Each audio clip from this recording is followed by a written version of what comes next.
to the YouTube channel of Kanak Info System, your ultimate source for all ERP solution.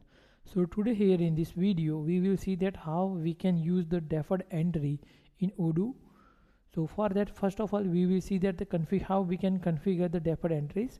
So for that, here in accounting application, user should have a configuration rights. So here in the configuration we have a setting menu, and from this search bar we can search like deferred.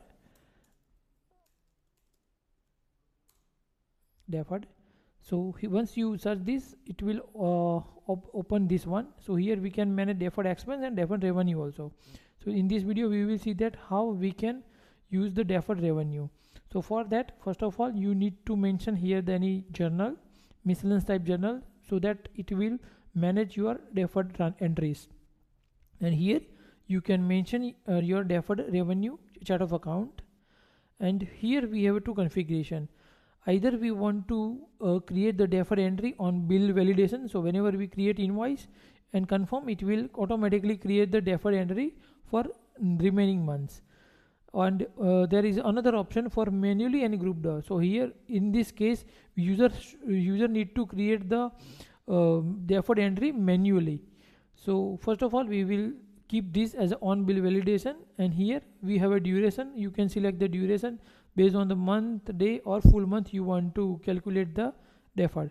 So first of all, here I will create one invoice, for example. So here I will create one customer test, and here I will create any of product like Apple, and here I will start the deferred entries from the 1st of January. So for example, here I selected 1st of January, payment term will be in immediate, and here I will select the duration month. So if suppose here I will select the 1st of January to 31st of December, 12 month duration, and here I will add a price like $1,200, for example. Let me just remove the text as of now. So here we have a total invoice amount is $1,200, and here in accounting tab right now there is no any journal entry except this invoice entry. This is the invoice entry. So let me just confirm. So based on confirmation, it will automatically create the deferred entry. So as per the configuration we made in setting.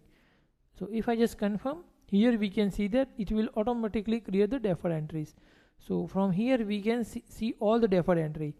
So right now here it is showing that from 31st March it will create the 100 entries, and up to January and February it automatically create the entry. So if here in accounting, if we check this here, then here we can see that this is the invoice entry for the 1,200, and system will create the reverse entry because with this amount, because this amount will be we will recognize as every month. So January is the past, so the system will automatically create the past month entry with $100, and for the other month it will create the entry here in a rough stage. So system will automatically post this entry whenever this date come into the calendar.